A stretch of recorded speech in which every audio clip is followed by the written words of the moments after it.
Back from the dead.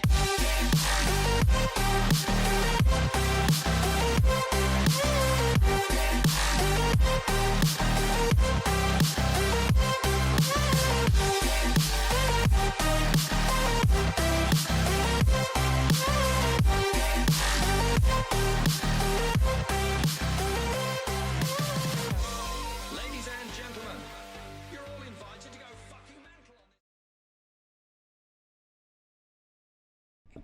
Hey guys, what is up? Welcome back to the channel. It's the Ghost Girl Diaries podcast. As always, your host, Krystal to the Leandra. And today we're going to be doing a chat about past lives, paranormal experiences. I don't know. It's going to be Kat and I. We always take this in like different directions. I feel like we always have fun when we're doing chats because you never know which direction we're going to flow with things. Paranormal Podcast, for those of you brave enough to join the circle. I just threw my phone on the floor. So I'm going to bring Kat in now. Where is Kat? Hello. Hey, I had to get my phone. You know what I'm saying? How's your phone? It's fine. I just decided to throw it. You know what I mean? I was like, It's just, I've been there before. so let's chat for a second about my leg, because I feel like everybody's asking about my leg because I'm not dying, because everyone thinks I'm dying. I mean, I might be overly dramatic and think I'm dying too, you know? Wild. No, so okay, everyone's getting confused. Okay, so I got the ligament thing. I got the ligament issue going on. Yes, that's true. That was also unplanned, for the record. Kat, how often do I trip and fall when we're together? Like, constantly? A lot.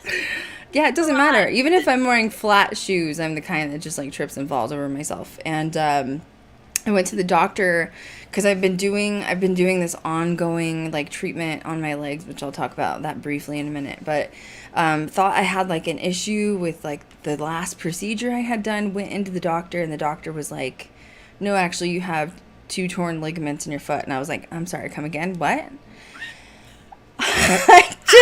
just make it worse. Like, as if I wasn't dealing with something else, you know, let's just add another thing on top of it. So yeah, some people are like, wait a second, so you had a torn ligament and your foot. Even Shaylee texted me this morning. She's like, wait, I'm confused. Is it the same foot? Like, I think even we're all confused, okay? Oh, I'm expected, very confused. Well, and we are planning on inevitably shooting a pilot. We're going to be on the road soon. And so I have to heal everything. Literally. I'll never forget the phone call I got from Krystal after she got the notification about the ligament. It was just like dead silence for like a solid minute. Like she was on the other line. I'm like, hello? And she's like, yeah, I was just really so disappointed in my life. For like 2 months. No, they think it was longer. They think it was like 3 or 4 longer? months. I've been walking around. But, well, so when you tear a ligament, I probably like rolled my ankle or something, which frick. I do that all the time. Like, I'm not shocked by it, you know? No. Like, my platform shoes are like freaking 4 to 6 inches, you know? So it's not shocking. But, so yeah, my doctor was like, did you fall? I'm like, probably, I don't know. But then what happened was I let it go for so long, and once again, not knowing I had a torn ligament, because I had a procedure done on that foot ankle area. I thought it was just, you know, wouldn't you have thought it was connected, Kat? I mean, I would have 100%. and then I let it go. I walked around with a torn ligament, and I tore another ligament. It's basically what. So, here we are. And here we are. So anyway, the actual procedure was done. So the torn ligament is on my right foot. The procedure I had done yesterday is on my left thigh, groin thigh, which is even better. I just love that area. I'm like extremely ticklish. So when the doctor, I can feel it, you know, I just laugh the whole time. So, I have a vein. My grandmother had varicose veins a couple of years ago. I don't want to go into a lot of detail on this. I just want to tell people because people are worried about me, which I appreciate you guys, but I promise I'm fine. My grandma had varicose veins. I thought I got varicose veins because I was a hairstylist for so many years and standing on your feet. Like, they warn you, you're going to get varicose veins. So a couple of years ago, I started a process of trying to get rid of some of them. I had a botched procedure done, so I had to go in and see a surgeon. But it kind of worked out in the end because although it was a botched thing that I had done, I got a really good doctor who ended up finding out I had some other issues going on that I didn't know about. Something called DVT, or deep vein thrombosis. And basically that's what was causing all of my issues. And if we didn't take care of it while I was young, it was going to end up causing me to have like a heart attack or a stroke when I got older, which my family all has cardio issues. My grandmother had a stroke. So honestly, it was like it worked itself out. You know what I mean? Like, as much as I don't want to do, you know, who wants to go in for random procedures, but they're necessary. So yeah, I had some complications yesterday in the surgery, and it was an outpatient surgery, so I wasn't there overnight. But I had some complications. It should have taken about 45 minutes, and it ended up taking 3 hours. Long story short was the staff inside of my surgery room. So I had my doctor, and then he had like several staff members, like nurses and medical assistants.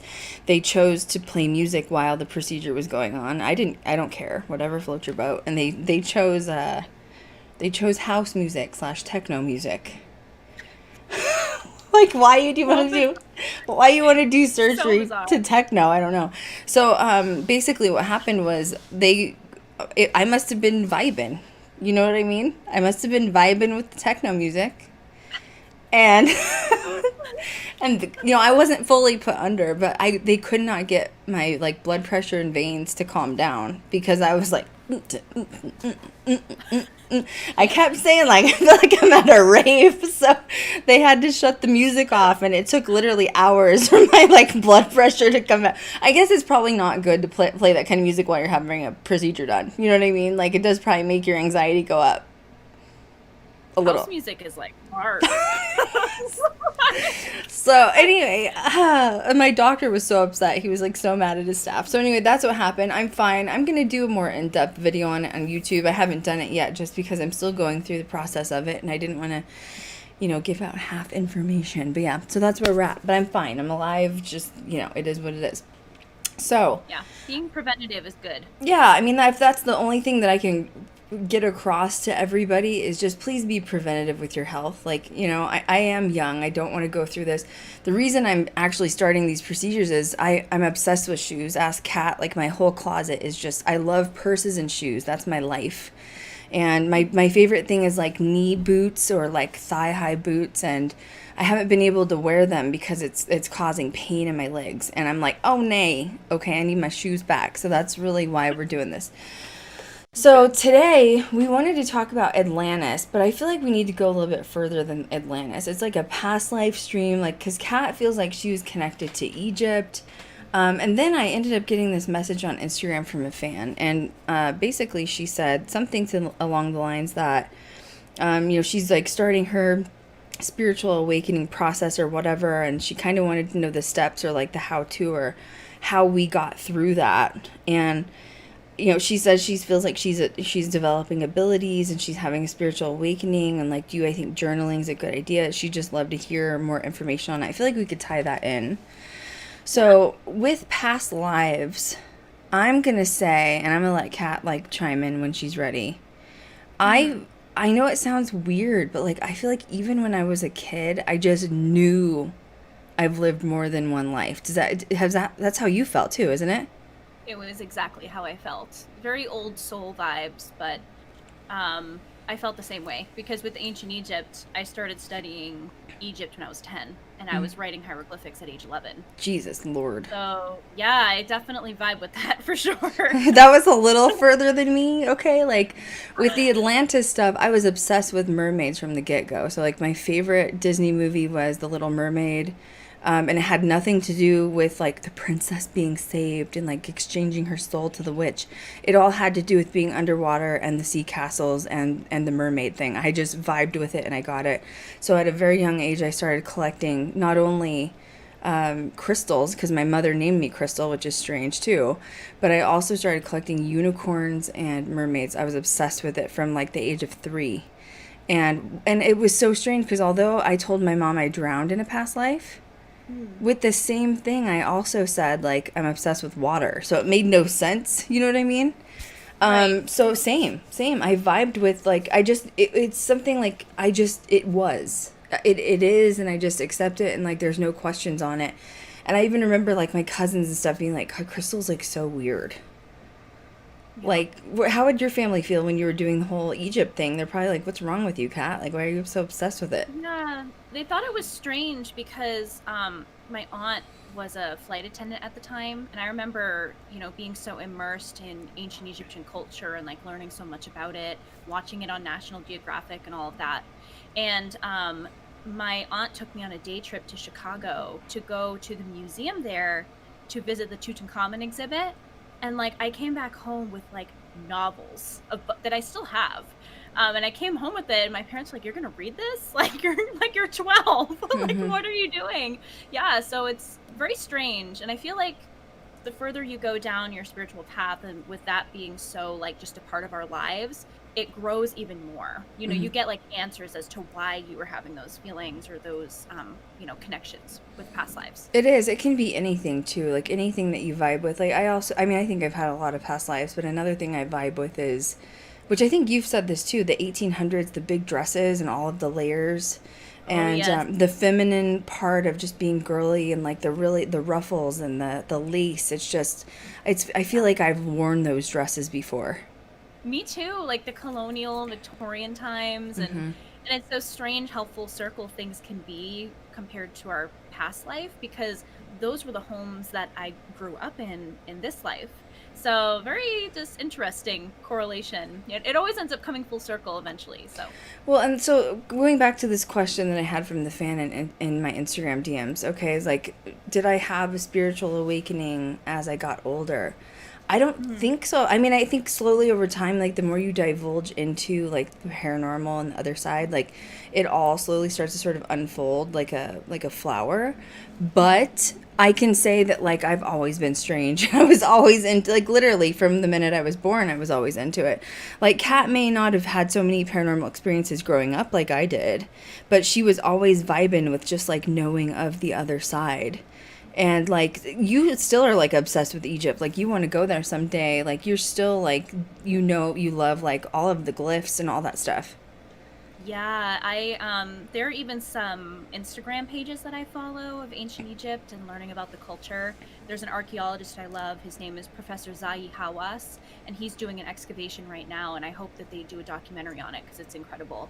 But sometimes I see photos of some of these lost cities in ancient Egypt and it feels familiar. It's like a familiar vibe, like I've been there. I'm feeling a longing. There's a word for it. I can't remember the word for it, like that longing of being in a place that you've never been to, but you feel like you have. But it's like home. Yeah, it feels like home. So with the Egypt thing, and you and I, we've talked about this before, so I know how you feel about it. I also have the same opinion as you. How do you feel when you see excavators, archaeologists, which, I mean, it's amazing that we need to learn about past cultures because we're talking about ancient cultures that a lot of people don't know things about. So they go in, they find these mysterious cities all over Egypt, but then they excavate the mummies and then they start opening the tombs. How do you feel about that? If you are connected from a past life there? Yeah, it's mixed feelings because I do love the history aspect of it and I find it really fascinating. But, those tombs are sealed for a reason. And death in those times, in ancient Egyptian times, was sacred. They had full rituals, ceremonies, making sure that when you crossed over, you were ready to go with food preparations and, any items you would need for your journey to the afterlife. So seeing some of these, archaeologists and Egyptologists take the mummies out of the tomb really kind of rubs me the wrong way a little bit. Mainly because like they're there to rest, leave them to rest, leave them there. Or if you're going to be opening the exhibit or opening the tomb, at least just leave them there, maybe putting encasing over them, but leave them where they've been put. And I mean, you think about the Tutankhamun, Howard Carter incident and how they had that whole curse of the mummy when they took Tutankhamun out of the tomb. I feel like that should have been a sign from the get-go. Well, no, I mean, like, The Mummy, the one. movie, is actually based on something that really happened, essentially, is that they opened some tombs and they feel like they were hexed or cursed from opening them. But I agree. I mean, on one side, it's hard because you understand the scientific, historical purposes behind it, that they're wanting to like learn about the culture or the society of, thousands of years ago when they existed. But then on the other side, you're like, you're like literally, why are you viewing this dead body that's like should just go back to Earth and it's crispy? You know what I mean? Really crispy, okay? Sometimes even just like has tons of resin on it and you can't even get to the mummy, so what was the point? And I Well, feel and in the that- process, you've destroyed the tomb now. and yep, you've opened it. It was sealed tight for a reason, you know, for that to be their home.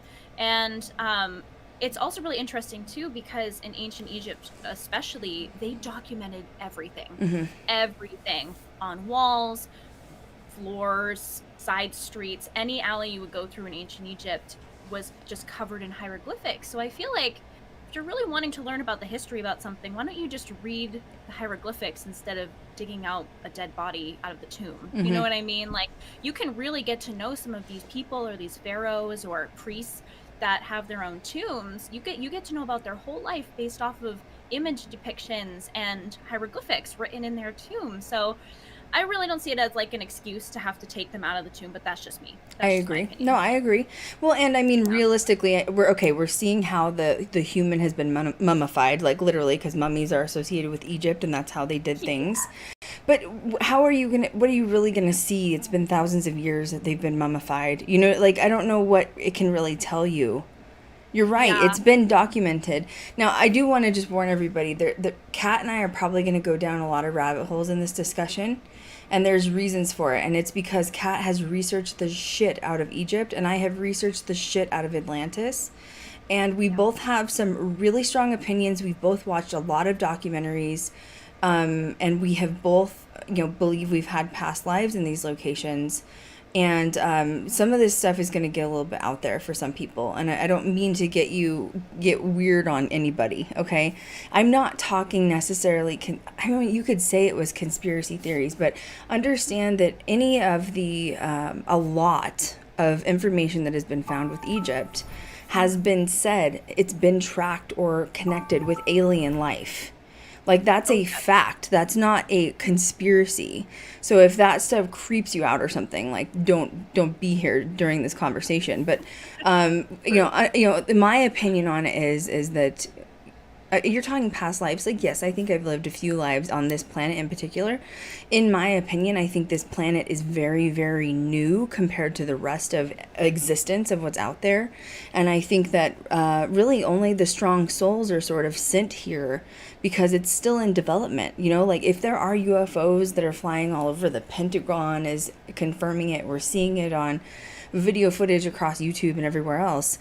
We are way behind in our civilization. We don't have that kind of power to have our own UFOs be driving into another universe. So, in my opinion, Earth is very young. It's a baby place to be. And I do think if you look at not only Atlantis, Lemuria, or what was the other, Egypt, but also the Mayan temples, right? The Mayan temples in Mexico were also known to have connections to alien life, and they were built similar to the pyramids. In fact, there's the second largest pyramid, I believe, is in one of the Mayan temples in Mexico, or Central America. It might be just Central America. I'm not as familiar with the Mayan temples. Kat and I've only really researched where we believe that we're from. But so you have a really interesting theory on the pyramids in Egypt.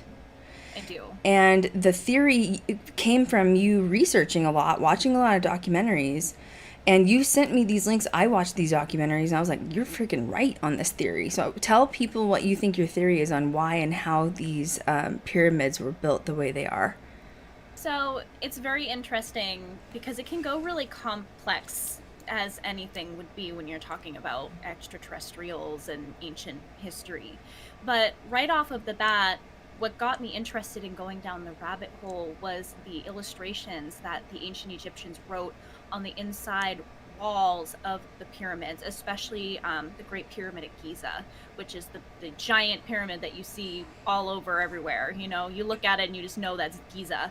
And there are actual depictions of the tip of the pyramid being almost kind of like a satellite for extraterrestrial life.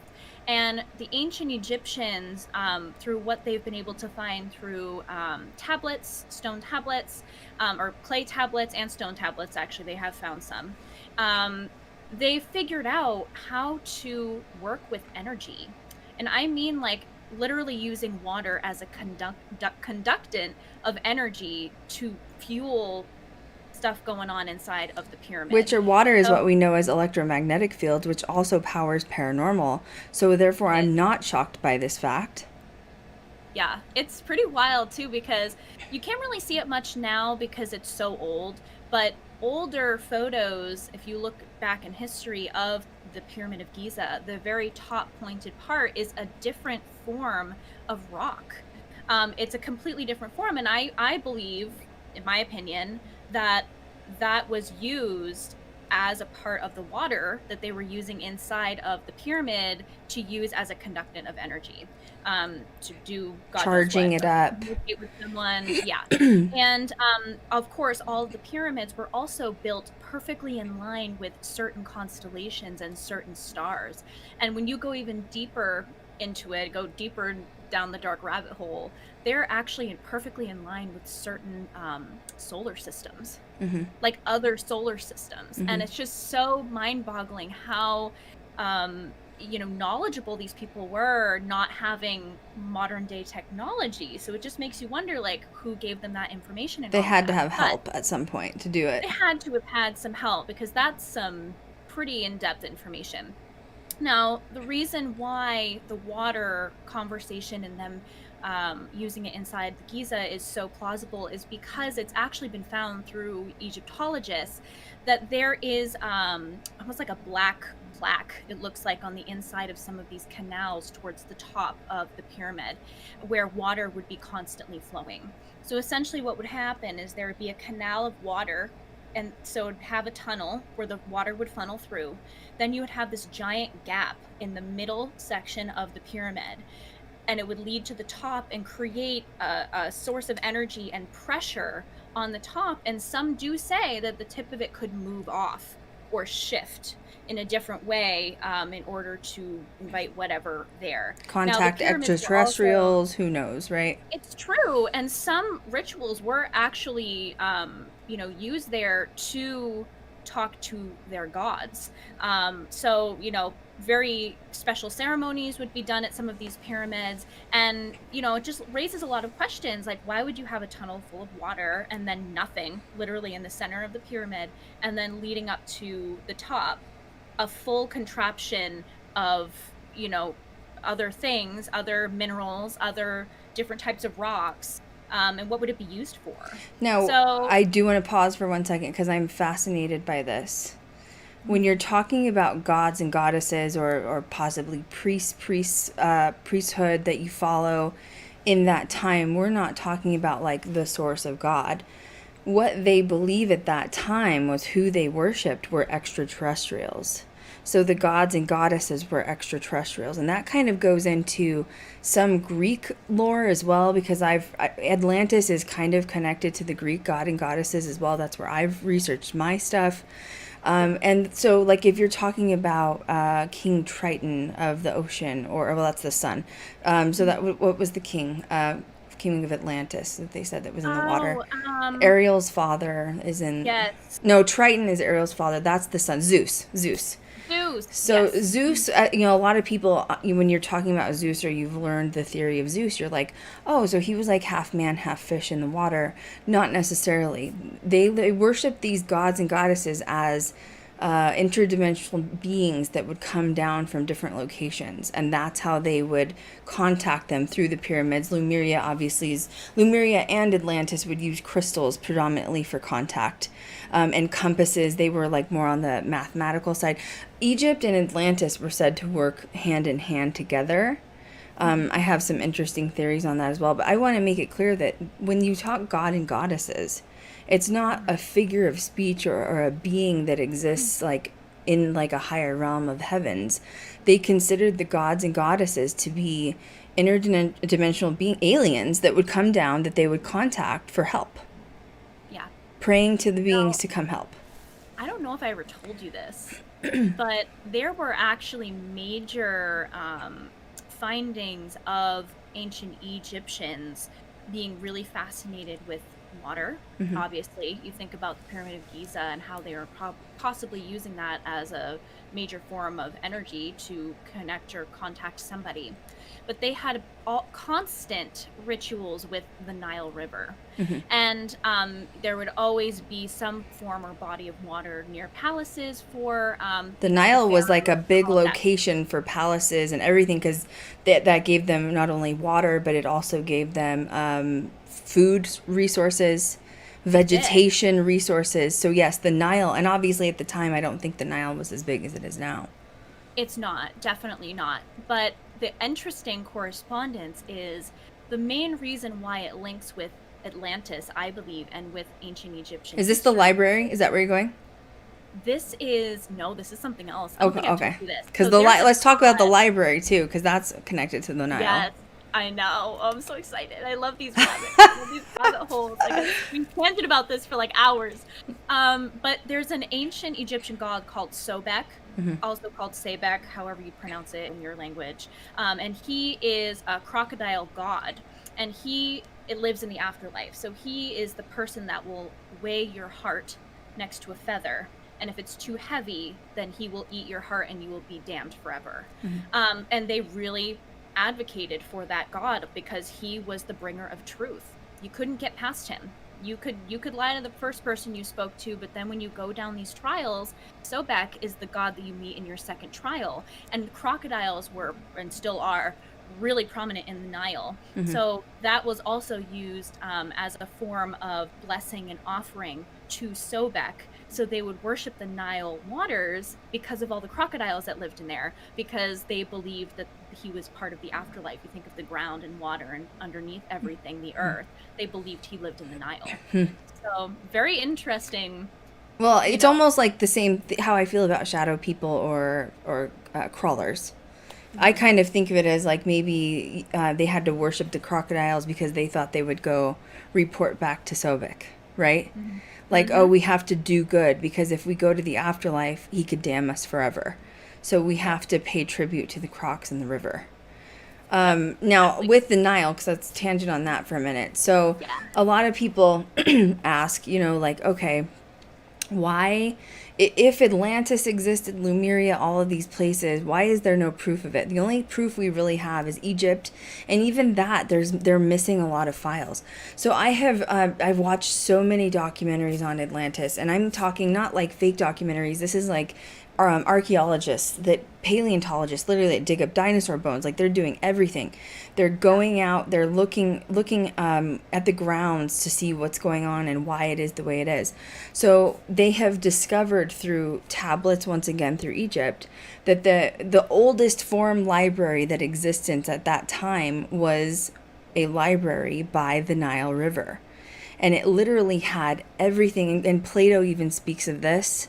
Socrates speaks of this, that they had, I think that they went once or twice to this place, okay? But it's been found in tablets. But what ended up happening was, okay, everyone's like, well, where's all of the information on Lemuria? Where's the information on Atlantis? And where's the rest of the stuff on Egypt? The Nile River swallowed the library, and it probably shouldn't have been there. However, at that time, once again, Cat's talking about worshiping the gods and goddesses, worshiping Sobek, making sure that we're not going to be taken into the afterlife and be damned. So they probably built the library there on a spiritual presence, saying it will be safe here, it will be guarded. But not also thinking, okay, well, the Nile River is going to get larger, there's going to be mudslides, and it's going to take the whole building out and remove it, which is inevitably what happened. Because when you're talking about a library at that time, we're talking about inscription on actual stone, like stone inscription. We're not talking about pages in a book. I mean, there could have been some, but I don't think that had even been invented yet. It may have been bark by tree, things inscribed, but it's all disappeared basically into the Nile. So that's where everyone's like, where is Atlantis? How do you find Atlantis? And it's so much deeper than that. So tangenting on Atlantis. Yes. As much as I'm obsessed with the mermaid thing and all that stuff, I never really believed that Atlantis was underwater. I believed that it was islands, the way they portray Atlantis to be. So some people say that it was by Greece. Some people say it was south of Spain. Some people say it was like sort of off the coast of, I guess that would be West Africa. Nobody really knew at the time, though, because, we're not talking, if they are praying to the gods and goddesses, which are interdimensional beings, they're the only ones able to confirm or deny where the location is, so no one really knows. So I found this amazing documentary on Gaia that I watched, GAIA. If you don't have Gaia, you need to just suck it up. I think there's like a 30-day trial period, but like there's just amazing documentaries on there. So these people went and they wanted to like actually find Atlantis. So they referenced back to things like from Socrates and like Greek times, Roman times, and they were able to pinpoint a location. Now at the time, it wasn't underwater; it was islands that were basically in the form of circles off of the west coast of Africa. So they wanted to fly an airplane in and see if they could find where those exact markings are. So at this point, it is now basically considered part of the Sahara Desert. But what they believe happened at the time was it was sand, and it was obviously partial sand above water. There was probably some sort of a tsunami that occurred. It washed out all of the islands, and then it went underwater, and then a tsunami probably happened again, or maybe an earthquake, maybe a volcano, who knows. And now what we know of as the Western Sahara Desert is basically where Atlantis was located. So they took another private plane into the exact location of Atlantis.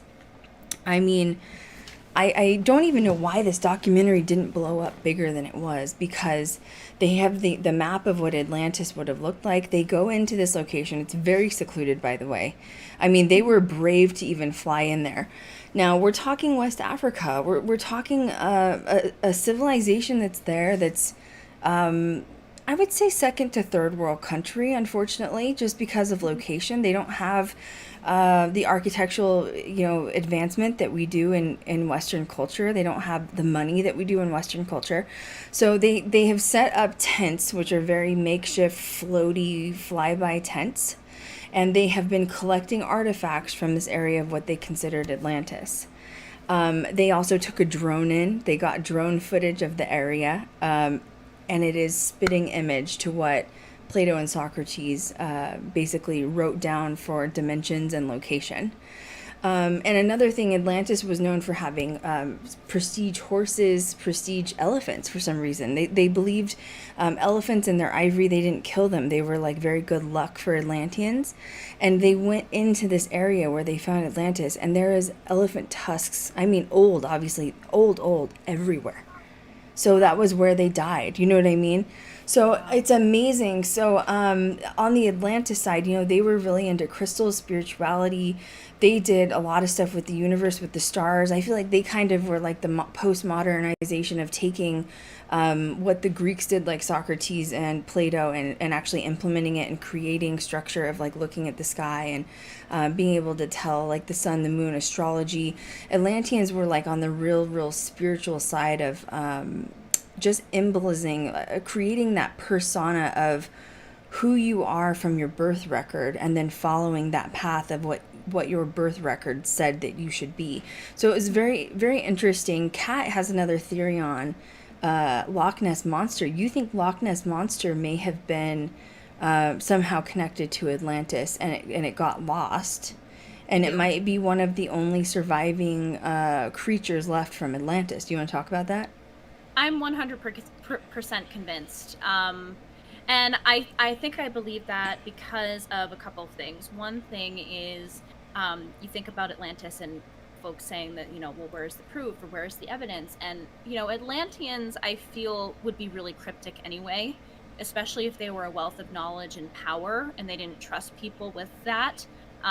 They probably wouldn't have slapped it on a wall and left it there for people to read. So they were very crafty, I believe, in how they wanted to portray their information. So it's no shock to me that you would have Loch Ness that nobody can seem to really find, or maybe blends in with their surroundings, because it is the last remaining aspect of Atlantis. Mm-hmm. I do believe that 100%. And he sort of got washed away at sea, found a safe haven, and you think he kind of can just blend in, camouflage with his environment. And I do. And he's probably, if he's Atlantean, even related in some shape or form, they're very intelligent beings. So even when people are out hunting for him, he knows, and he just camouflages out. Yeah. It's kind of sad. It is. Honestly, a little sad. Poor guy floating out there, you know what I'm saying? Just floating on out there. The only one left. Yeah, I'm obsessed with the Atlantis stuff. So another, like, there's weird things that I'm like you, where I'll, not necessarily with Atlantis, because we can't, I have seen depictions of it, and there are certain depictions that I'll look at it and be like, that's so familiar, like, I feel like I've been there, like, that's the most accurate thing that I've seen or I know. But then there's other ones where I'm just like, I think, like, you know, people have taken it and ran with it a little bit. Do I believe mermaids exist? Maybe. And once again, if you're talking about the gods and goddesses section of it, of, like, the interdimensional beings coming down and, like, they're worshiping, like, mermaids, yes.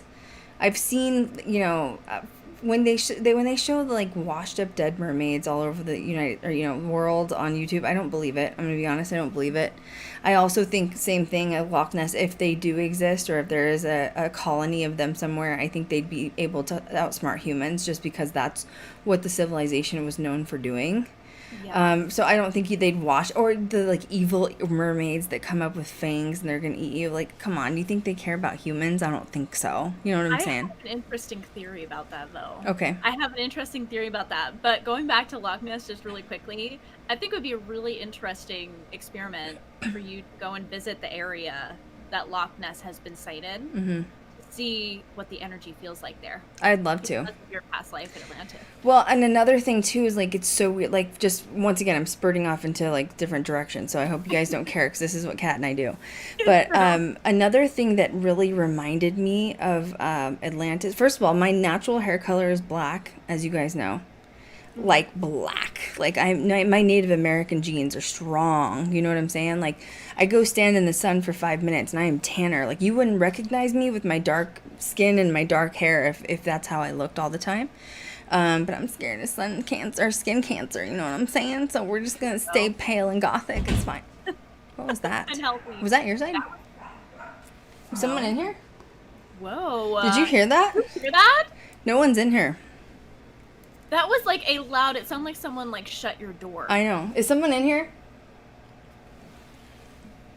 It was so loud. Okay. Anyway.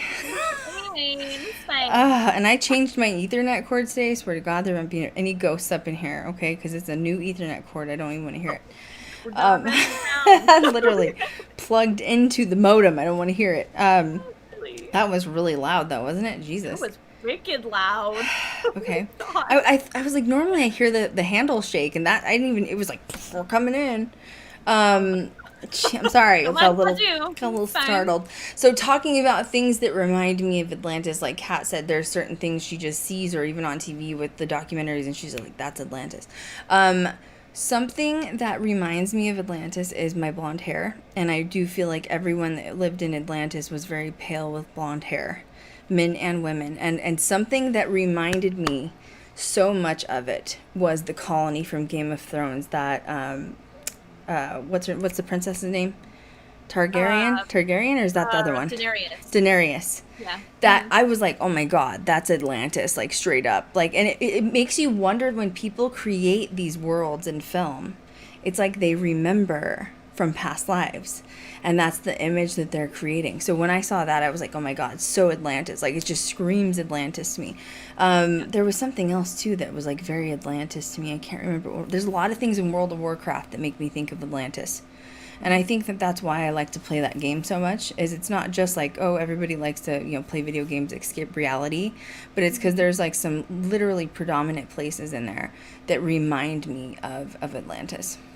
Yeah, it's wild. I mean, it all stems from something, movies and shows and things like that. Mm-hmm. And my theory on mermaids, if you don't mind me hopping there for a minute, is it's really interesting because I loved Disney growing up as a kid, but I had only known about the horror show Mermaids before seeing The Little Mermaid, like seeing Ariel. So it was really foreign to me as a kid to watch The Little Mermaid, because I had only heard stories of them having the fangs and, like, you know, killing everybody and all of that.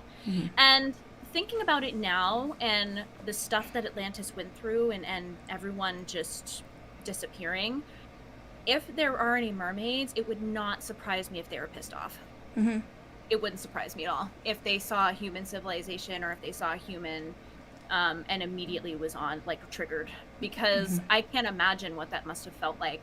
I don't think it's necessarily like the fangs, you know, or like the, you know, the creepy vibe that they do, but I would definitely think that they would drowning. be on high alert.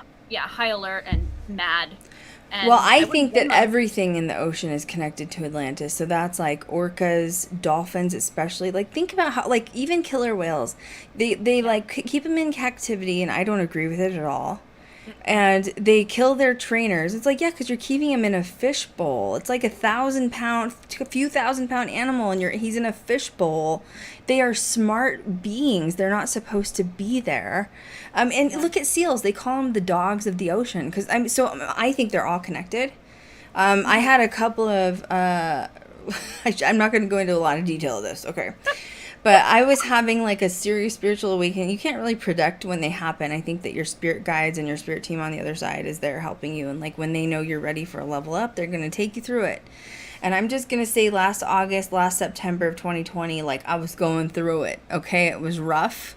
But obviously I don't think that they would give you anything you can't handle. But I had a lot of like, I swear they were astral projections where I was with like orcas, killer whales, gray whales, seals. I told you about that, Cat. Oh yeah, remember? I remember there was the why are you dreaming about seal or orcas? Oh yeah. And I was like, I don't know. And they're like, stop. And I was like, I can't. I don't know. Like literally, I don't know. I remember that there were like whales above you. Yeah, it was like in the sky. It was like in the sky when it was happening. And when those are so vivid, I feel like it's not just a dream. It's like an astral projection, and when you're like waking up, you're like, no, that was like legit. So I mean, when you're talking about that, like I think we don't know even what's in the ocean. It's like 90% of it's undiscovered or something like that, 80%, whatever. And I think those beings are also from different I think every creature can incarnate on this planet to live a life. I think there's different. That's why I think like when people talk about aliens, they talk about the little grays or like the little green alien that society's created. It's just a shame because it's like the fear that's been instilled in people, when I think that like all the planets have been created by for aliens by aliens. I think the universe is connected. It's not just the planet. I mean, is that how you feel? I think I'm hearing music right now. On my side? That? No. It straight up sounds like flutes. Well, you know, Atlantis was known for like musicality. I am shook right now because I thought there might have been someone outside, and there's no one out there. And I thought it was my phone. I can't hear it on my side. Know, that's wild. That's wild. Yeah, it's just flutes. Still? Yep. Still going. Just in the right ear. So it's coming from my side. That's interesting. That's interesting, Kat. That's all you're gonna say. Loch Ness, you here? No, and sonar. Okay. Well, and you had an astral projection dream too of like you thought you saw Loch Ness, and you thought it was connected to me in some way with crystals. I did. I actually saw Loch Ness, and I say he, and I think I told you he as well. Is really like wounded, and I don't mean like on his body wounded, but it was very murky water. I remembered it vividly, like I was in the water with him, and nothing was being said, but it was almost like you think in the movies like that sonar, or like, you know, in dolphins, how they say like dolphins will communicate with you, that type of energy. And he had very, very dark and like murky green skin, like your typical scaly skin, and he had what almost looked like what is that word, like barnacles all over his body. And I remember looking at him in the eyes, and he was just broken, sad, alone, and it was so sad because I remembered in the dream just being like, what can I do, like what's going on, and nothing. He was just floating around aimlessly, and I just think that is so sad. It is must so be sad. like the creatures that can just live for years and years and years and they like never die. You know what I mean? Like the under, because there's even those great Greenland sharks they found that are hundreds and hundreds of years old. So it Yeah. must be something similar. I think that it's definitely I think so. outsmarts it. Yeah, I think it makes me sad because I cannot imagine aimlessly searching and searching and searching and not being able to get any response back. Like, that is just sad. Well, and you also told me you think that if I go to Loch Ness, is that Scotland or Ireland? Which... I don't remember, to be totally honest with you. I should look it up. Anyway, if we go there, you say you think we're going to get evidence if I go there. I think you're going to get evidence with you there, 100%. And I think it's going to be an energy thing where there's going to be a shift. And I would not be shocked. It's Scotland. And I would not be shocked if something happens. I would not be shocked. Yep. I do remember in the dream, though, it was around like twilight time that I was in the water, because I remember peeking out and looking at the sky, and it was like black and like gray tones with the stars shining. So I'm wondering if maybe that might be a precursor into like that's the ideal time to try to communicate or to be out there. Well, probably because humans have tried to hunt it for years, so I wouldn't doubt it. You know what I mean? Atlantis. Let's go back, or you want to go back into Egypt? Which one do you want to talk about? Oh my gosh, oh gosh. I'm curious about the correspondence between Egypt and Atlantis working together, because I am convinced that they had to have had help with the higher civilization. Oh, I know they Whether did. the extraterrestrial, I can't talk, or Atlantis. But Atlanteans could have been extraterrestrial. I think they partially were. I do. Yeah. I wonder if my drowning incident from why I'm so afraid of water on this planet is from being on Atlantis when it went underwater. Yeah. To this day, I have not been on a ship or a boat ever. I can swim. I've been in swim lessons. I can swim. I can jump in the deep end in a pool. But it's something about, and I mean, I've been in the ocean. I've been to the ocean. I've been in the ocean. I've just never been in a boat or a ship. There's just something about that fear that I'm just like, I don't know. I don't think it would happen again. Honestly, I really don't. But I think it's just like you know what scares me is natural disasters too, which is strange. I've always had, are you hearing something? Because don't creep me. I just heard something from the closet. Jesus. All right. Yeah, I just heard something from the closet. Do you know what it is? No idea. No idea. It's fine. As my door slams shut. I have like wicked goosebumps right now. The Atlantis thing though, like the drowning thing, I'm afraid of natural disasters, which is why I don't want to ever live next to the ocean again. Even when I was a producer, like living in LA, I didn't like it. I'm gonna be honest. And you can feel a lot of earthquakes that happen in Los Angeles. And like we had penthouses and beautiful homes on top floors of different locations where we'd stay, and I hated it because the whole building would sway. And I really think that it's that trauma from like the past life connection of like if it was a tsunami that hit from an earthquake or whatever. Same with Colorado. Like Colorado, there's more tornadoes that happen on the eastern side of Colorado. I grew up on the western side, which is like more by Denver. But you still, once in a while, they'll get a tornado, and once in a while, you'll get tornado warnings. And I've been in a tornado, but it wasn't that bad. It wasn't a bad one, if that makes sense. It wasn't like one that like did destruction like you see in Kansas or like Missouri. But the sirens would go off, and then the police start driving the streets to warn everyone, like get in the basement, close the doors, whatever. And I would just lose my mind. I lose my mind. Like, you don't want to be in a natural disaster with me. And it's crazy because I'm very like together, like my life, like I don't have a lot of fears in my life, but for some reason not. And I really think that's contributed to the past life thing. Yeah, she really helped me one day when we had a tornado warning in New Hampshire. I was like, get away from the windows, get in the bathtub, pull the mattress over your head from the bathtub.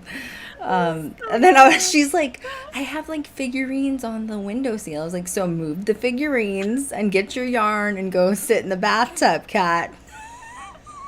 This isn't a thing in New Hampshire. I don't know how to tornado, okay? Like, I don't know how. I don't know how my mother grew up in Kansas and Missouri because they had tornadoes all the time. Oh, my God.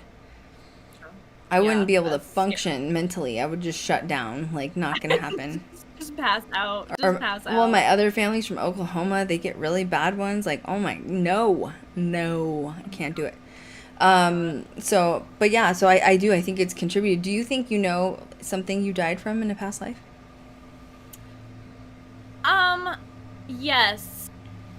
Yes. And it's a really weird, like, fear that I've carried into this life, which I don't really have any rhyme or reason for it. I think you know. I think I've told you. Mm-hmm. I don't like walking up the stairs and people walking up behind me. Mm-hmm. And I've had... Do you think you were murdered? Oh, yeah. Well, I'm pretty sure I had a dream that confirmed that. Mm-hmm. From a past life, and I've carried that trauma into this life. And I don't do stairwells. If we're together on a stairwell, I'm gonna let you walk front, okay? And I will walk by myself. It's fine. I'll walk by myself. So yeah, it's very strange, very, very strange. But I'm over it now. But when I was a kid, I used to have a huge fear of heights, mm-hmm. and with a recent dream that I had, I would understand why that was too. Mm-hmm. So there's very just. When you open yourself up to the possibility of past lives, especially like on that spiritual path, kind of like going back to the person that messaged you, mm-hmm. It's like in paranormal, you know, when you open that door, you're going to have things happen. When you open the door and ask yourself questions without fear, and just genuinely wanting to know or get answers or closure from something you felt like you're carrying into this life from a past life, you're going to have that come forward, you know. Mm-hmm. And it comes with just chatting with your guides and putting up boundaries when you feel like you need to, and just continually working on yourself. Well, it's and true. I think you have to put a lot of faith in your guides, like, and you know it's hard because I don't, and like, you know, religious based people ask me all the time, like, are you religious, like, what do you believe in? I can't really, like, I will say this, I don't believe in organized religion. I don't. And I like some things that there's, you know, I think everybody needs to like look into different things, decide what Mm-hmm. works for you, what doesn't work for you. There's no right or wrong answer. Part of the reason I don't like organized religion is because I think it pushes it down people's throats. And I don't think that you should be forced to believe everything just because all of this is under the umbrella of Catholicism. But see, that's what's crazy, because you look at Cat's like, don't trigger me. Don't get me started. Don't get me started. Cat's like, I'm PTSD, okay? It's a long no, childhood. but well, like with Catholicism, it's one of the only true like religions that like talks about, you know, exorcisms, which is demonic activity. So okay, I agree with that part, but then like Catholicism is like, you know, you can't get on birth control, and you can't like be in control of your own body. Okay, well, I don't believe that, so I can't follow Catholicism. You know what I mean? So like, that's why I'm saying, like, you need, I love the archangels, which is also Catholic side of things.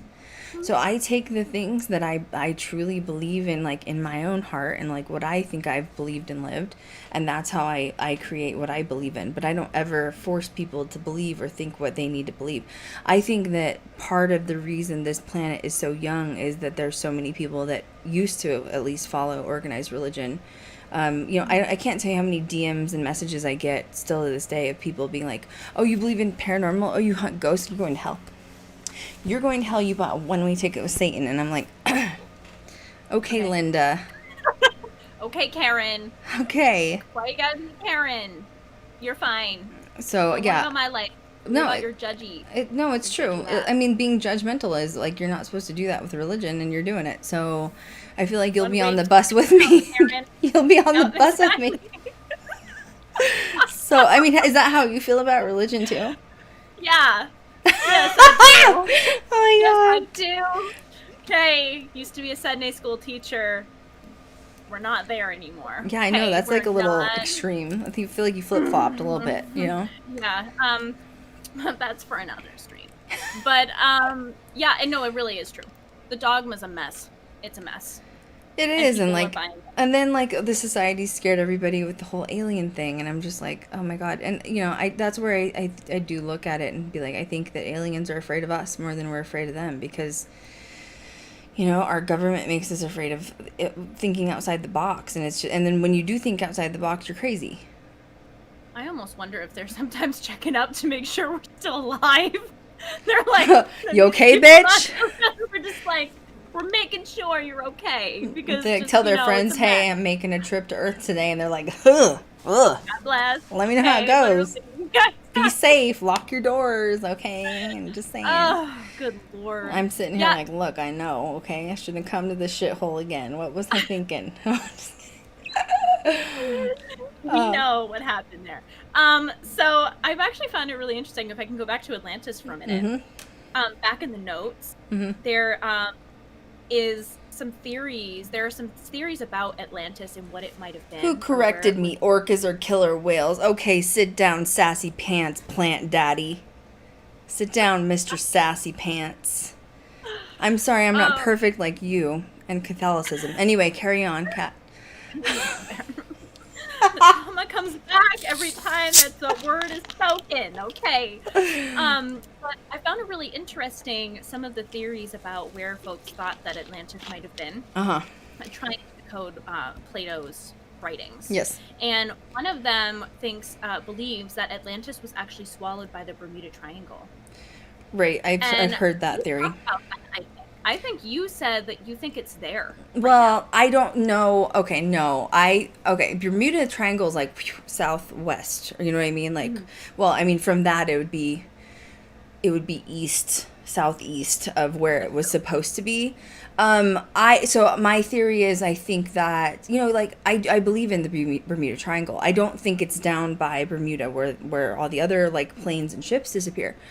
However, I think that sometimes when tsunamis happen or when planes and ships do go missing, I think it's something similar to a Bermuda Triangle.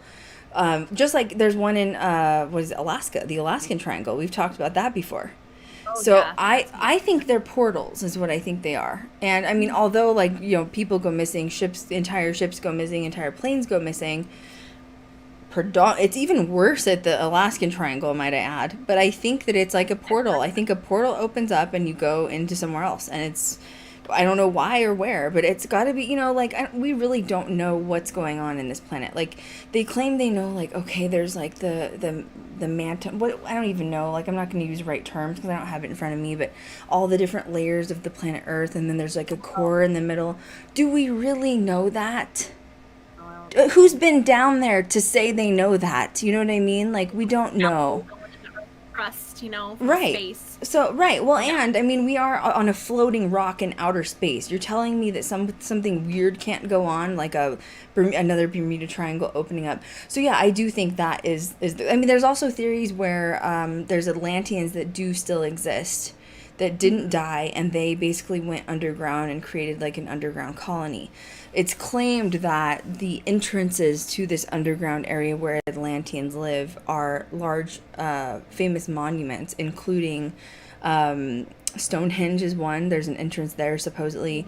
There's an entrance somewhere up in the North Pole or Greenland or something. Or maybe it's Iceland because of Icelandic lore.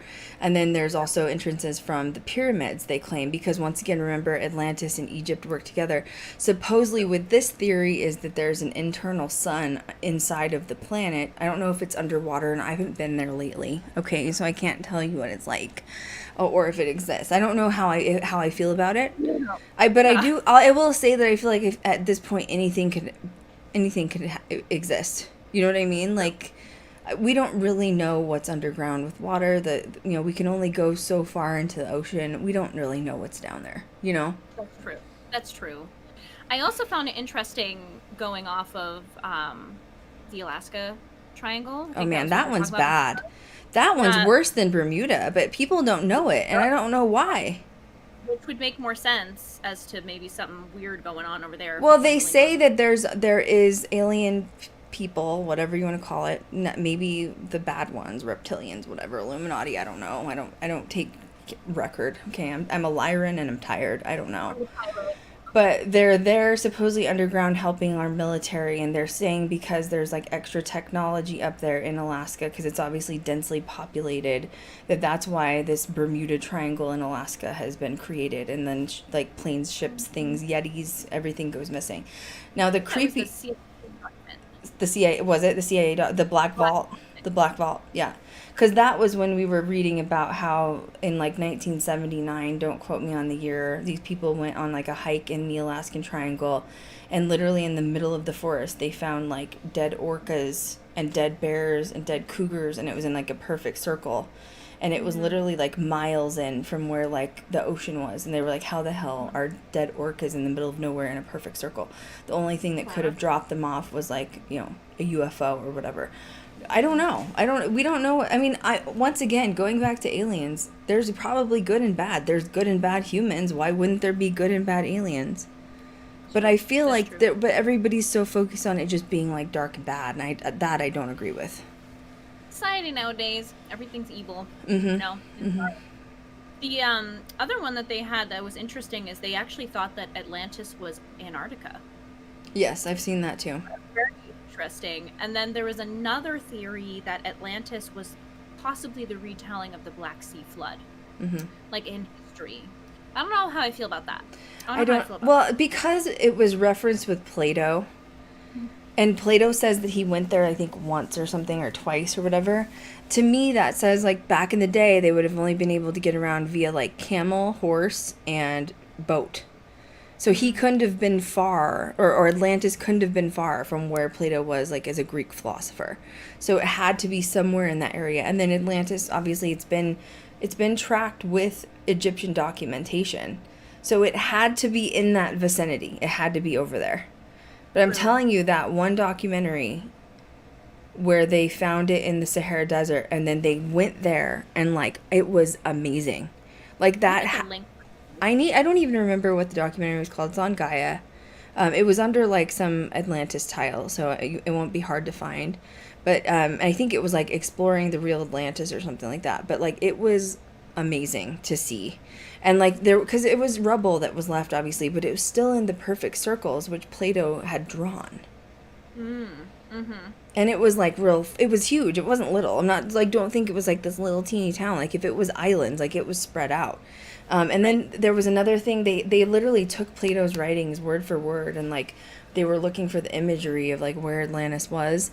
And Plato talked about some cliff or something. And, you know, when Plato did his writings, he was very specific with like mathematics. And they went and like measured the mathematics of this certain cliff that he said, you look at the sun to the east at this time, whatever. And the cliff was still there. But it was like northern, like lifted of the Sahara. So it was so accurate. And like I said, the locals there are gathering artifacts. And there were artifacts from the Atlanteans that they had in there. It was things that were like metals that were melted down, like back in, you know, obviously it's thousands of years old. A lot of things made from crystals and ivory that they had found. But they don't know how to excavate properly. Because once again, we're talking about a second to third world countries. I think it's over the span of like they had to fly into one country because that was the only area that had like a landing strip for like the plane to go into. And then from there, they had to like take a 4-hour car ride into a different country. I mean, it was like, I'd love to go there, but it's it's a complicated thing because of where it's located at. Yeah. But to me, it was the most realistic thing that made sense, rather than like, oh, they're underground, like with the mermaids and like floating around. And you're like, come on, dude, like it's got to be somewhere. There's already natural disasters that we see all over the place, including like with Japan and Indonesia, you know, with tsunamis. The big one, they're talking about hitting California at some point. Like it had to have been something. Let's not like turn it into a story tale like some people have made it into this fairy tale thing. You know what I mean? It's true. It's interesting here. I think Elfie put this in here actually. It's called the Minoan eruption. Mm-hmm. It was a volcanic eruption that destroyed Aegean, probably island. If I'm pronouncing that wrong, don't shoot me. The eruption was mentioned in ancient Egyptian writing and affected the weather and crops as far as China. Mm-hmm. And the volcano erupted 4 times the amount of Krakatoa in 1883. Mm-hmm. And that was back in 1600 BCE. So that's interesting. I just love the correlation between Atlantis and ancient Egypt. Mm-hmm. It's so interesting how they kind of entangled themselves in early history. Well, it was known for people from Atlantis working with people from Egypt and vice versa. And that's where you and I have actually talked about this, thinking like maybe we were friends at that point, or like had incarnated where I was with Atlantis and you were with Egypt.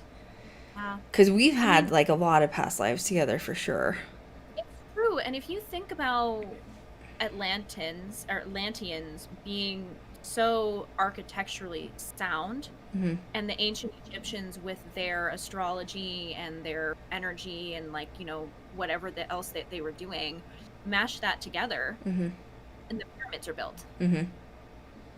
There are no coincidences, people. No. There are no coincidences. And well, see, and but it's interesting because you have like the Egyptian that like obviously,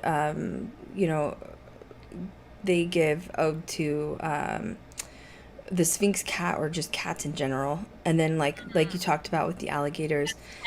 Best Het, goddess, the cat goddess. But then you have the Atlanteans that obviously it was precious metals, rare wildlife, because I talked about unicorns being involved and elephants for some reason.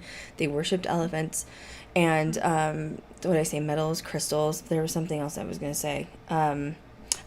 They had supposedly like the most civilized warriors and like armies and milita. And that was what sort of guarded and protected these different layers of the island. So there was essentially 3 to 4 layers of islands with Atlantis, depending on what you believe and what you've read. And the most inner island was basically where the, quote, gods and goddesses would live, or like the hierarchy. So what you would probably consider like Zeus as the gods and goddesses of Atlantis in the center. And then the next layer was like the regular people. And then the next layer was like the poorer people or the middle class. And then the most outer layer was protected by the military. And then there were little canals that went inside to get to each of the islands. And then they had like the merchants area and all that stuff. And they explained that in this documentary. Once again, they were going off of physical proof that's been found. And they're trying to debunk it in a way to where it's not this like crazy stories that we've heard of what could Atlantis be or where could it be. They were trying to really turn it into something. Because there was something you said to me, Kat, not too long ago. It was a couple months ago. You were like, isn't it interesting in our history, like of planet Earth, that people will say, oh, there's myths and legends of A, B, C, or D, and all of a sudden they get all of this information and suddenly it's no longer a myth anymore. It's no longer a legend. It's real. Because there's been concrete evidence found on it. Yep. It's true. It's very true. And it's in those and you find also as well when you find that information that the areas that it was found is highly restricted. Think about, all of the alien stuff that we deal with and what the government hides, even though they're kind of loosening up on it now. Ancient Egypt, there are some major like militia like areas where you cannot even go near. Yes. Still, you can't even get in. Yeah. And there's theories behind it. One, obviously, you're talking about Egyptian artifacts, so obviously they're going to have it heavily guarded. Yeah. But now on the Atlantean side, what's so interesting about that is they claim that partially why there's a militia around, like guarding these certain areas, is because that is the entrance into the underground area into where Atlanteans live. That's a theory. Obviously, I don't know if that's true or not. Now, somebody had said in one of these documentaries, because this is just a theory, they were like, so what do you do if you find the entrance and like you get past the guards and go down there? Well, the theory is that not only do we have the human guards from planet Earth, but they have the Atlantean guards underground or wherever it is on that side.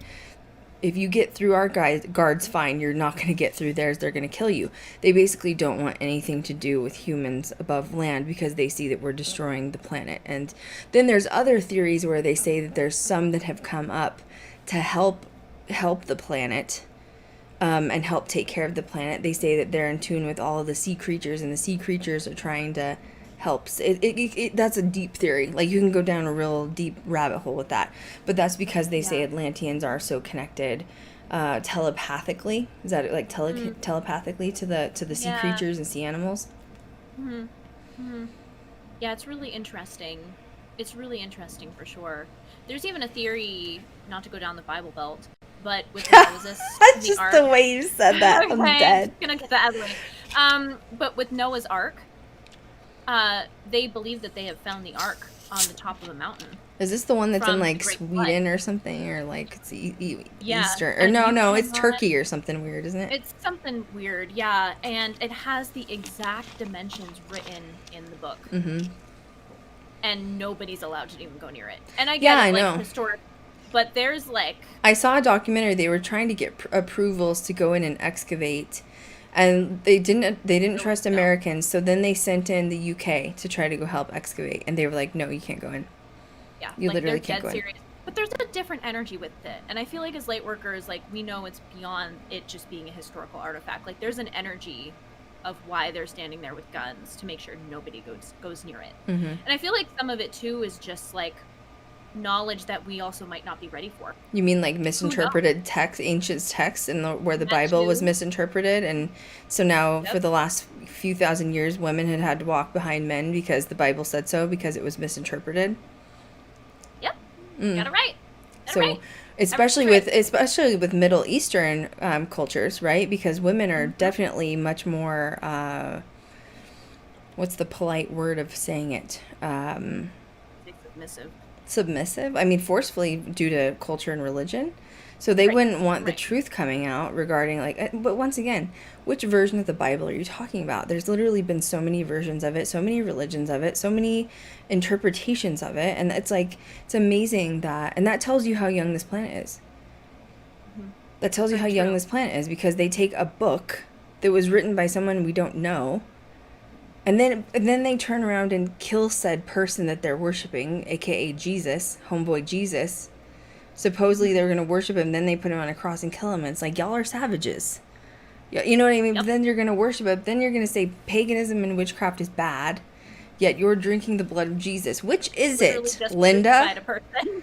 Which is it? Linda and Karen are best friends, okay? And they need Jesus. to kill. It's interesting though, because when you think about like ancient knowledge, right? Like with the church, it's the Bible, the Quran, for other religions, all of that. With Atlanteans, though, it's claimed that they put all of their knowledge in Lemurian crystals. Yes. I'm obsessed And with. I have so Reddit- many Lemurian crystals.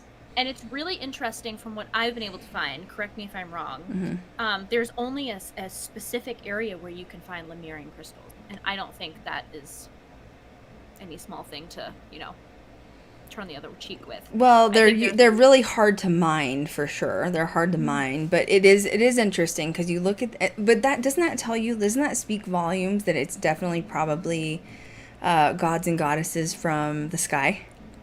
Oh, yeah. 100%. Because what other religion have you ever heard of on planet Earth saying, no, we worship through crystals and energy? Yeah. I mean, that was just an Atlantean thing, which is why I've adopted it so much, because I believe in it and I love it. I mean, you have adopted the same thing. Angel stones. Mm-hmm. But yeah, I agree. They always put their energy into the crystals, and I really think that was outer earthly. Is that a good way to put it? Oh, yeah. Oh, yeah. Mhm. It wouldn't shock me if they had an area of, putting their knowledge in it, and when destruction happened, smashed and went everywhere, type of scenario. I 100% believe it. I believe it. Oh, I do. It's fascinating to me. That's why and Lemuria. The Lemuria is just amazing. Like, it's just, that's the drive behind Atlantean stuff. And, well, and like, it also makes you wonder, where did the precious metals come from? Where did the certain crystals come from? Don't you think that if the gods and goddesses were preyed upon and they came back down to earth, that's where they brought them from? I mean, I'm not going to get too conspiracy theory out there, because I could really go with this just because it fascinates me so much. But now let's go back to the question in my DM of like spirituality and how do you get on this track. This is how you get on this track. You find something that calls to you, that like speaks to your soul. For me, it's Lemuria, obviously, and Atlantis, and for Cat, it's Egypt. And then you start opening your mind to like learning about it. And then when you start really vibing with it and understanding, like, I think I was connected to this in a serious past life in a serious way, then you just start, like, the doors of spirituality and like learning your way through it will start opening. But you have to have faith in your guides and your spirit team, which I believe we all have guides and spirit teams on the other side. I think it could be anywhere from 5 to 10 people. I probably have 20 people keeping me in check every day, and they're just like, oh, did you see what Krystal did again? Jeez. Like, literally. Mine are probably the same. Oh my god. Well, Woo! they're making rough. sure you're on the right track, but you have to have kind of like, you know, like faith that they're going to help you on that track. So when we started doing this research together, she went on this is years ago, like 2 or 3 years ago, Kat went on a tangent. I mean, we'd already done our own stuff. So me for Atlantis, Kat with Egypt. And then we started learning about starseeds. Oh, yes. And This is a rabbit hole. it is. And like, so this, and you know, if this stuff, like when you learn about this stuff, or you like start learning about spirituality, like obviously where my path started was like paranormal. Just like I'm at the point now with paranormal and experiencing the other side. Like you guys just heard my door slam shut. Like literally, nobody's in here. You know what I mean? I'm in my studio. It is soundproof in here. Like there's no doors. There's nothing happening. And my crew is you know, modding in the other room, but they know not to slam doors while I'm live, so that wouldn't have happened. So my point is just like I have accepted that the other side exists, period. I've accepted that this is not where we're from. Especially like when you have family and friends. Harley, my dog, passed away. Like he visits me and I know it. So you have to start there, first of all, just accepting that the other side exists. I'm not telling you what to accept. I'm telling you to do your own research and figure out what resonates with you. But when Kat and I started doing the research with Atlantis, and I was just like, dude, this is it. Like, I just know I'm Atlantean. Like, that was my, like, past life. And then Kat's like, yep, me Egyptian. We start learning about something called starseeds. Now, I'm not going to go down a train with starseeds because there's so many. Essentially, what a starseed is somebody that is you've incarnated on this planet. Starseeds are usually old souls, old beings, and you've come to like change the planet somehow, or like help society, or help the creation of the community or the culture or wherever you're at. There's different types of starseeds, because technically if you want to get technical, we're all aliens, because none of us are really from here, right? Like, especially if you believe in ghosts, you believe in the other side. You know, your mother crossed over and you've had experiences with her energy when she's come to visit you, even if it's in your dreams or in your house. You know she's somewhere else. You know that you will go be with her someday. That's where we are from. I don't know if everybody's a starseed. It depends on if you think you're an old soul or if you're a new soul. It really just depends, or a newer soul. I've met both. Starseeds are different beings that are basically what your soul's origination is from. And I think a majority of the planet is probably what's the P one? Palladian. Mm-hmm. A lot of people that are Palladians will incarnate on this planet to help the vibration. Palladians are known for being very positive people, good people. They don't like the horrible dark things that take place on the planet, because like I've said, I feel like hell could exist here because people torture animals and other beings every single day that we hear about on the news. And so starseeds are known for coming in to help elevate the planet in a way. And starseeds are known for being connected to Egypt and Atlantis as well. Mm-hmm. What's another big one? Arcturians are really smart with big brains. If you're curious about it, you're going to have to do your own research on it. And Kat and I will talk about what we are, but I don't want anyone to like just say you're like us because like you're fans of us. You need to like really find out what resonates with you. So we believe that we are Lyrans, which are one of the oldest starseeds in the universe. Mm-hmm. And they're from a star constellation called Lyra, which is in another constellation called Vega. And it was like destroyed of origination. It's very interesting stuff. Lyrans are lions. They look like half cat beings, sort of things. You have to look into like what the personality traits are, and if it even resonates with you. And if it doesn't, that's okay too. You don't have to be one just because there's different starseeds or different beings. You'll have to, and that's part of the journey though. It's like, I don't think you should skip ahead. I think that if you're wanting to do like the spiritual ascension journey, and don't think you're going to automatically get into like astral projection too, or past life regression, because that's going to be one of the last steps. Like you're like, once again, I don't think your guides are going to allow that to just happen because you're like, oh, you know what? I want to find out about my like past life guides. I'm ready to have that experience, because those can be traumatic. it takes a while. It takes a minute. Mm-hmm. And you have to brace yourself for it because it kind of messes your reality up a little bit. It does. It really does. Mm-hmm. But that's why having a strong core spiritual belief is important, and relying on your guides to lean on them when you need them as well. Mm-hmm. That would be really difficult to go through on your own. And I don't even think it could be achieved on your own. I really do think you need the help of your guides or guardian. I agree. Yeah. Oh, yeah. Well, and you and I had both gone through Ascension sort of at the same time. So we had like actual help together on this planet, which I think also made it easier.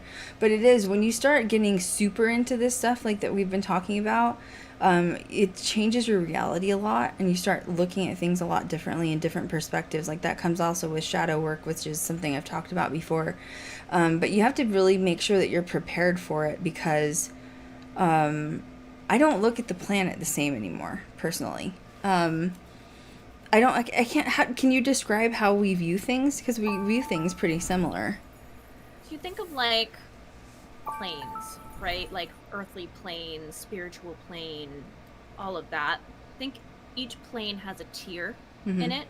You have like lower vibrational tiers, which are like the energy vampires, people that just don't have good vibes. Then you have the spiritually, I can't talk today, spiritually woke person that starts to open their mind to the possibilities of these things. Then you have the person that's starting to become aligned, living their authentic truth, growing more. Then you have ascension period, where lots of past scenarios that you're learning to heal, like shadow work is part of ascension as well, which we've talked about before. And then you have like the super, super high realm, which is your spirit guides and guardian angels, which we never really reach because we're not that. But usually within, like, just as an example, this isn't a real thing, but I'm just trying to like explain it. Usually within like the 5th or 6th tier, when you get there, is kind of when you start to open up like the possibility of Akashic records, past life regressions, things like that, because you've really been working on yourself to be able to accept those things that did happen. And it helps heal you in this life, especially when it comes to past life stuff. But it can be a really dark rabbit hole. It can be a really dark rabbit hole, and when it happens to you, it's really shocking, because your whole, I almost like to view it as like the color of your world changes, meaning like the veil is almost lifted, and you're seeing interactions with others, emotions, scenarios in a completely different energy. You lose a lot of people in your life, and not only do they not want to be in communication with you anymore because they don't align with your beliefs and what you're thinking, but you also now are considering a lot of people lower vibrational. I'm not saying that makes people better or worse than you. I'm not saying because Kat and I had our ascension together that we're better than other people. Absolutely not. Absolutely not. We just chose when we went on our ascension and it happened to be together, which was a great support system. But when other people are not ascending to you, you look at things differently, like trivial. Well, you know what a good word is for it? Dimension. How they talk about the ascension right now and how we're moving from 3D into 5D is another great example. Different dimensions of people, of mankind. Different energy and everything, and that doesn't mean that we still don't have human experiences when we're growing, because the growing never stops. The lessons never stop. We're constantly an ever-evolving spiritual being having a human experience. But when you reach those certain levels of dimensions and you're opening yourself up to Akashic records and past life stuff, it really makes you almost like pause time. Patience and tolerance comes to mind. Don't you think those are good words? Yes, it does. It slows down with scenarios like, let's say there's like a parent that you get triggered by something they say all the time. When you are in a different kind of dimension or ascension, and if you want to put it that way, you can look at them having that same conversation with you that triggered you in 3D and literally be able to just look at them as if time is slowed down and react from a, I think, almost like compassionate way. You really do, because you have an understanding that they are in a different plane than you are, and that's not to be better than anybody. It just, the energy's different. That's The okay. energy's different. Okay, let's do that. Let's give a couple examples. I give an example, and then you give another example. Okay. I was in the car the other day with somebody, and we were at a fast food restaurant, and it was like, it's like 90 degrees out in Vegas. It's really hot. There's fans blowing on the like outside workers. They're wearing masks. We're right by a highway, so it's really loud. I'm not driving. I'm in the passenger seat, and the person has put in our order 2 or 3 times to an actual person standing outside taking the order. Well, the person can't hear the order because the highway and like the fans. The person that I'm in the car with driving is extremely angry because he's had to give the order over and over and over again. And I'm like, it's okay. It's not a big deal. Like, just, they can't hear. They're kids. They're in high school. You know what I mean? So we get back up to like the next area where now we pay, and then we're going to get the food. Because it's like a huge long, they do things differently in Vegas. That's all I'm going to say. Because there's a lot of people. Vegas. Yeah, it's just Vegas. And so we get to go pay, and they spurt back our order, and it's still not right. So now it's the 4th time. Now, a normal person would be triggered and be like, God, like, I've given you my order 4 times. It's still not right. And that's what happened to the person I was in the car with. They're, like, really angry, and they're like this, and they're like mad. And I'm just sitting there like, are you okay? Because it's, like, not that big of a deal. Like, they're just kids that are doing their job, probably getting paid $8 or $9 an hour to stand out in 90-degree heat. There's fans going. They have to breathe in a mask, and it's still 90 degrees. Like, are you... You can be... I actually said verbatim, you can have some compassion.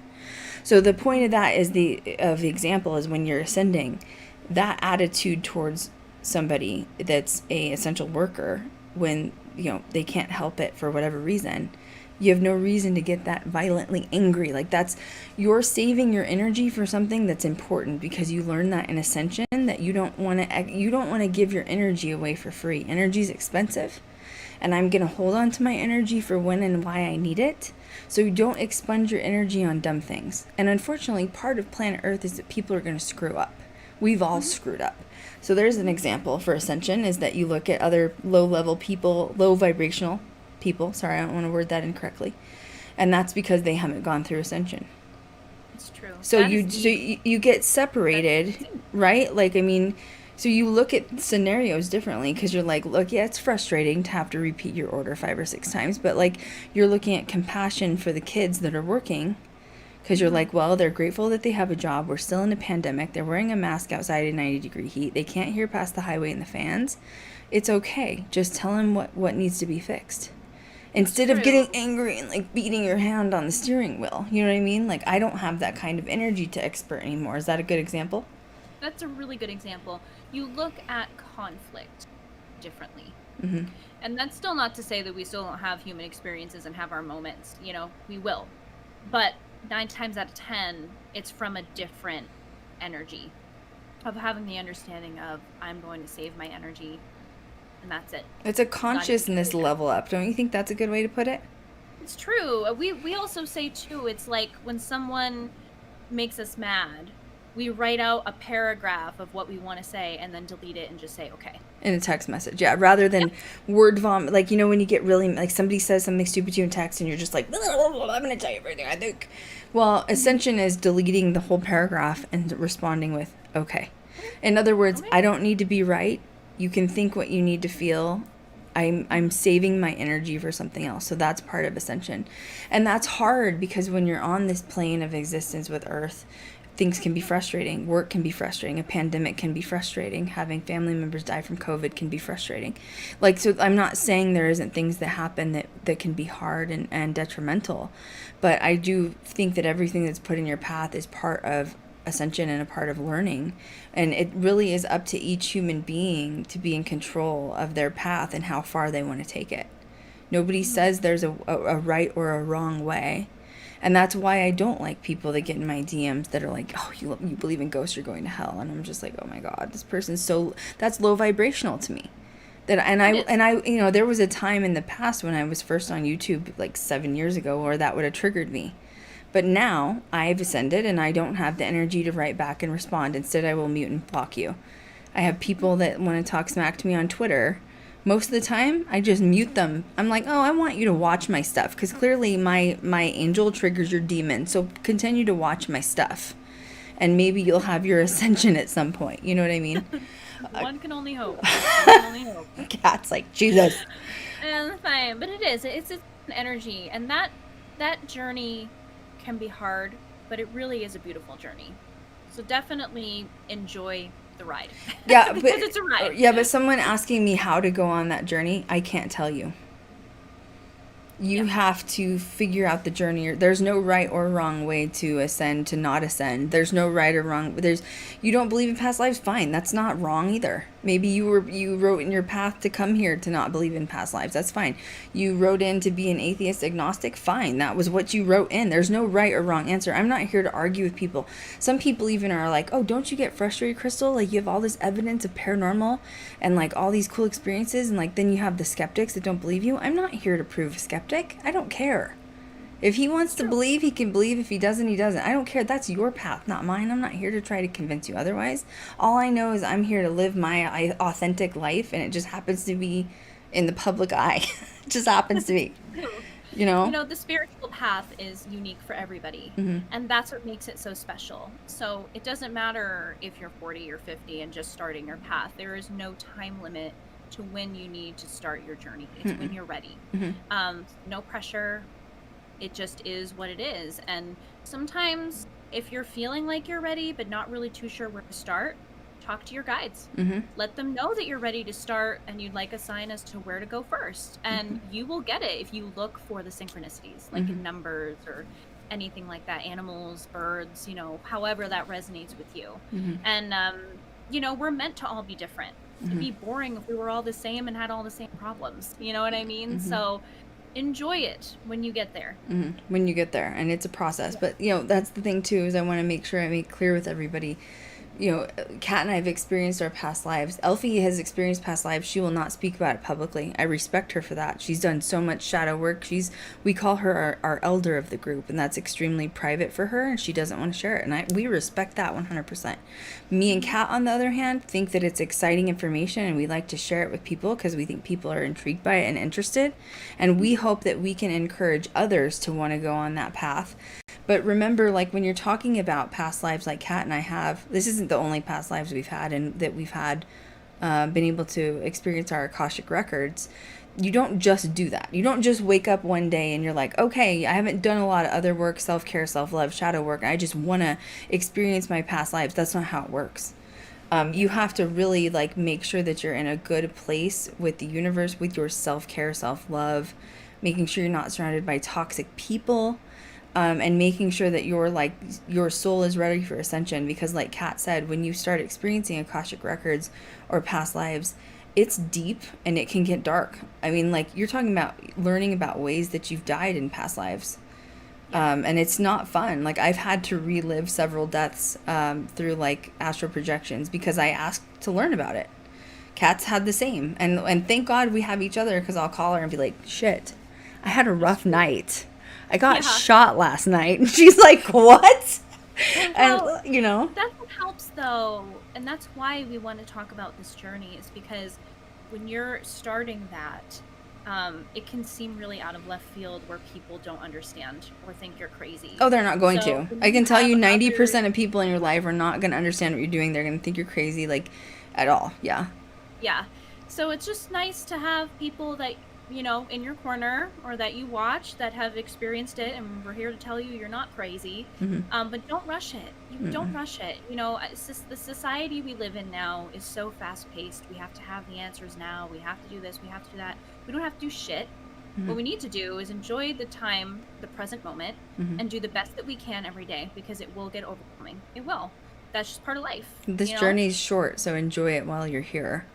Yeah. And remember, it's not about the destination, it's about the journey. And like you guys know, if you've been a fan of Ghost Girl Diaries, I've had one hell of a journey myself. And it's crazy because there's some things that are amazing things that are happening right now that I can't talk about publicly because of contracts. But I will say that in the position that I'm in with my crew, and that's Elfie, Kat, Shaylee, I would not have been prepared for this for all the other contracts that I've had before now. So all of the trials and tribulations you go through in life, at the time it seems detrimental. It feels like your life is ending, your world is crumbling. Like, you've read my book. Like, how many horror stories are in this thing of things that I've gone through, right? Like in my book of Ghost Girl Diaries. And you have to overcome them. And it's weird because at the time that these things are happening, you feel like your world and your life is crumbling. But like 2 years from now, it's going to make sense why it happened. Sometimes doors have to shut for other ones to open. And sometimes, like for me, all the experiences I've had of talking about, having a feminist movement in paranormal, I didn't know that was supposed to be my purpose. I didn't know I was going to have the door slammed in my face so many times because of male producers and male EPs that didn't like that I was a woman and knew what I was talking about. They want me to go become a porn star and go into OnlyFans just because I'm a, quote, pretty female with makeup on. I didn't know those experiences and those trials were going to lead to where I am now. And it gave me like more drive, more force, more fire to be able to be on a platform and represent not just girls in paranormal, but anyone who hasn't had a fair chance with life. And understand that like you're going to have hard times, but there's a reason for it. You need to find the lesson in the hard times. That's step one with shadow work, is learning that there's lessons in everything, even in the most dark, traumatic of times. I mean, you guys haven't even heard my like personal story, and Kat has it too. Like, this was just my relationships. Wait till you hear the rest of my life when I come out with those books. I've had moments where I've been homeless in my life. Kat has too. We've both had homeless moments where we've both had nowhere to live and we've been living in our car. So you don't even know half of the story. So wait till the full story comes out. But it's understanding of like you have to keep pushing if you want to make something of yourself, no matter what the goal is. And that's really the ultimate part of ascension, is understanding that whatever you were put on this earth for is that you have a purpose. We all do. It's true. And while it is a really individual journey that no one can take on but ourselves, when you start that healing path and that ascension path and just spiritual path in general, you start to attract those people towards you that are going through similar situations. Might not be the same scenario you're dealing with or what you're healing from, but you do attract those people towards you. So it won't be a journey that you're going to be walking alone, for sure. And those are the moments to really bask in, because, it's like what Krystal said, like, I don't know what I would do without her and with her support when you're going through some of those situations and those dreams or those, records, those Akashic records and things like that. It really is helpful to have a support system. And therapy, if you feel like you want to go to therapy and deal with that as well on another level, regarding mental health. Huge advocate for that. So it really is, it's an interesting journey. It's different for everyone, but it'll be good. Yeah, is journaling good for it? It can be. Like, I have a dream journal I keep by my bed. So I have a dream journal. So like if I have a night where I feel like I had astral projection, or I have like a very vivid dream I need to remember, I keep it in a dream journal. I have another journal for manifestations. So around the new moon, I have manifestations, and the full moon, I have releases of what things no longer serve me, what I need to get rid of. But there's no right or wrong way to do this. You have to do it on your own. But I will say mine all started with ghost hunting. And I still to this day get that huge adrenaline rush when I'm in the dark and I'm communicating with something that is not in physical form. And it's an obsession. It became an obsession. And that has led to everything else where we're at now. I think that's a good spot to end the stream, don't you? I think so. This has been such a fun stream. I love when we go off on tangents and give little sneak peek into like what we chat about all the time on the phone too. Like, you don't want to be there most of the time, okay? All the time. But it's great. It's no, good, it is. and it's interesting. Like, more stuff for you all to go down dark rabbit holes with. Research is number one, and figuring out what works for you, what you believe in, because like you may not believe in some of the stuff Kat and I've talked about, and that's fine. You don't have to. To each their own. Yep. And that's the beauty of choice and life, and do you, boo. Absolutely. Do you, boo. We're here to talk about our experiences and what we've been through, and take what resonates, leave the rest. Yeah, I'm not ready to write that karmatic book of things I've been through. That'll be like the last book I write, okay? You don't want to know. 3 years, okay. We just need to get through this first hurdle. Okay? Yeah, I know. We're getting out of a panini. Oh my gosh. Jeez, we're almost there. Feels good. I mean, Vegas is almost open at 100% capacity. You still have to wear your mask and stuff, but... Most of the workers in the hotels are like 88% to 100% vaccinated, and that's why they're able to open at 100% capacity. So, of course, our state's very libertarian, which I appreciate. Not liberal, libertarian. And I believe our system works very well, which I'm very happy with it. So, anyway. Yeah.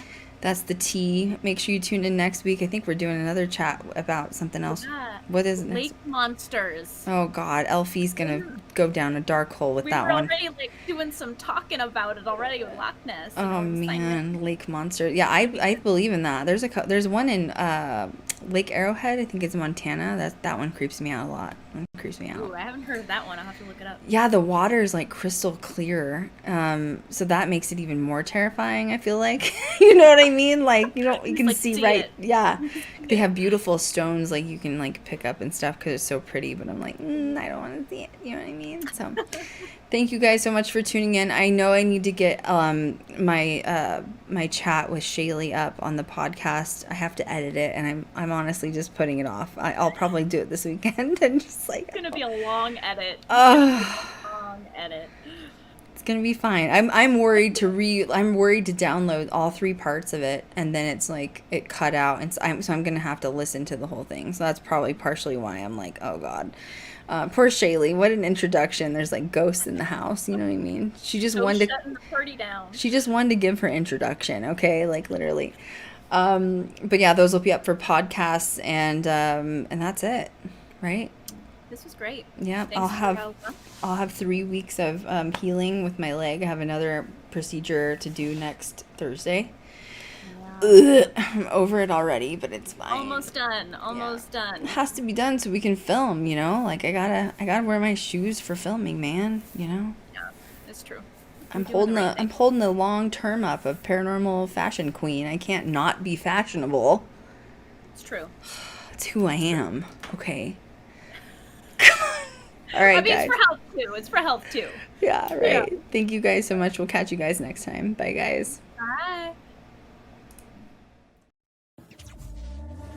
Back from the dead.